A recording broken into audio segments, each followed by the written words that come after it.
ప్రభునందు ప్రియమైన శ్రోతలకు వందనములు.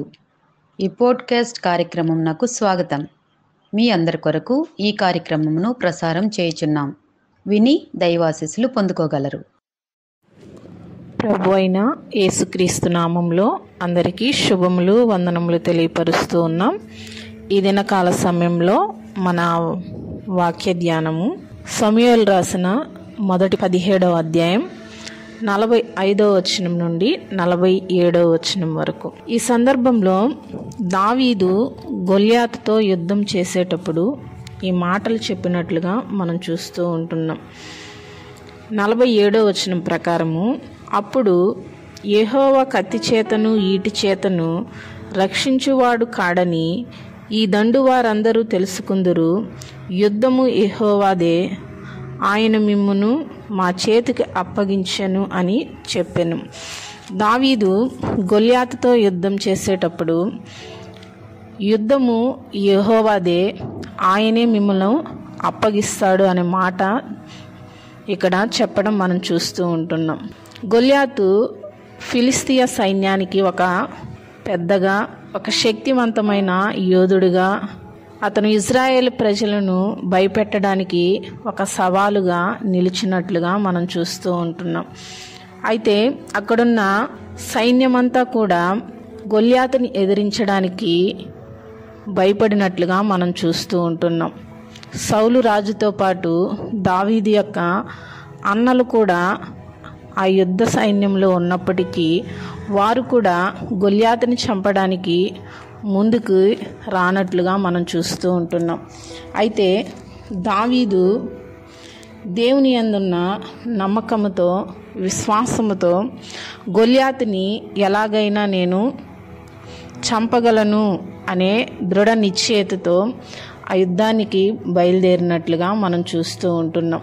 అయితే దావీదు గొల్యాతుని చంపడానికి ఎన్నో ప్రతికూలమైన పరిస్థితులు ఎదురైనప్పటికీ, తన అన్నలు తనని వెనక్కి నెట్టినప్పటికీ, యుద్ధ ప్రాంతము దగ్గరికి నువ్వెందుకు వచ్చావని అడిగినప్పటికి కూడా దావీదు దేవుని మీద ఆధారపడి గొల్యాతును ఎలాగైనా జయించాలి అనే ఆ యుద్ధంలో పాల్గొన్నట్లుగా మనం చూస్తూ ఉంటున్నాం. ప్రతికూలమైన పరిస్థితులు వచ్చినప్పుడు దావీదు దేవుని సహాయం కోరినట్లుగా, ఎలాగైనా దేవుడు గొల్యాతును తనకు అప్పగిస్తాడు అనే నమ్మకము, విశ్వాసము దేవుని మీద ఉంచినట్లుగా మనం చూస్తూ ఉంటున్నాం. అదేవిధంగా బలమైన వ్యక్తిని మనము ఎదుర్కోవాలంటే ధైర్యం కూడా కావాలి అని దేవుని వాక్యం సెలవిస్తూ ఉంది. దావీదు ధైర్యం కలిగి ముందుకు వెళ్ళినట్లుగా మనం చూస్తూ ఉంటున్నాం. దావీదు ధైర్యం కలిగి ఉన్నాడు కాబట్టే ఆయన గొల్యాతును ఎదిరించినట్లుగా మనం చూస్తూ ఉంటున్నాం. ఎవరైతే దేవుని యందు భయభక్తులు కలిగి ఉంటారో వారు ధైర్యంగా ఉంటారు అని దేవుని వాక్యం సెలవిస్తుంది. అదేవిధంగా ఎవరైతే దేవుని యందలి విశ్వాసము కలిగి ఉంటారో వారు ధైర్యంగా ఉంటారు అని దేవుని వాక్యం సెలవిస్తూ ఉంది. దావీదు భయభక్తులు కలిగిన వాడుగా ఉంటున్నాడు, విశ్వాసం కలిగిన వాడుగా ఉంటున్నాడు కాబట్టి తనలోనున్న ధైర్యాన్ని నింపుకొని గొల్యాతుని ఎదిరించుటకు ముందుకు వచ్చినట్లుగా మనం చూస్తూ ఉంటున్నాం. ప్రతికూల పరిస్థితుల్లో కూడా దావీదు దేవుని మీద ఆధారపడినట్లుగా మనం చూస్తూ ఉంటున్నాం. తన బలం మీద ఆధారపడలేదు, కానీ యుద్ధము యెహోవాదే అని దేవుని బలం మీద ఆధారపడి ముందుకు వెళ్ళినట్లుగా మనం చూస్తూ ఉంటున్నాం. అందుకే దావీదుకి దేవుడు విజయాన్ని ఇచ్చినట్లుగా మనం చూస్తూ ఉంటున్నాం. మనలో కూడా ఎన్నో ప్రతికూలమైన పరిస్థితులు ఎదురవుతూ ఉంటాయి. ఏదైనా మనము సాధించాలి అన్నప్పుడు కొంతమంది ధైర్యాన్ని కోల్పోతూ ఉంటారు, విశ్వాసాన్ని కోల్పోతూ ఉంటారు. అయితే దావీదు ప్రతికూల పరిస్థితులు ఎదురైనప్పటికీ కూడా దావీదు గొల్యాతును ఎదిరించడానికి ఆయన ముందుకు వెళ్ళినట్లుగా మనం చూస్తూ ఉంటున్నాం.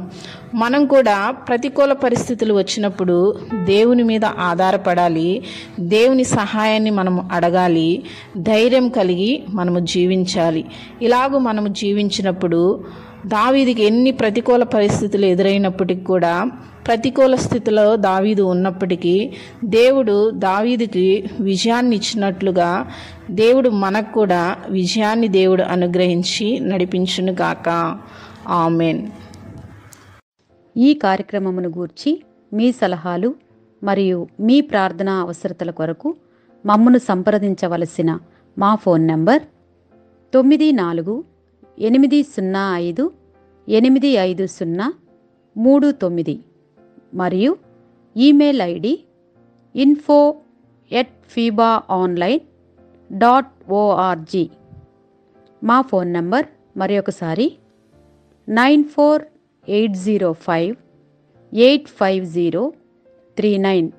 Email ID info@fibaonline.org.